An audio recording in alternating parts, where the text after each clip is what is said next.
দর্শক, আজকে আমি দেখেন কাঁকরোলের ফুল ঠেকাচ্ছি।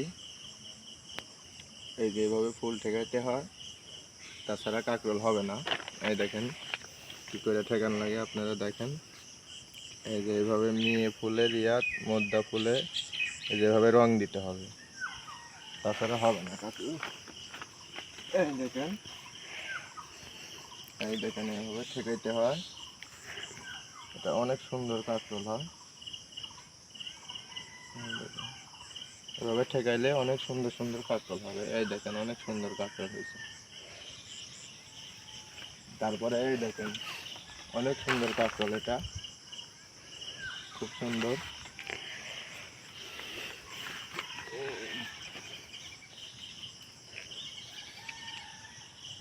অনেক সুন্দর একটা দৃশ্য।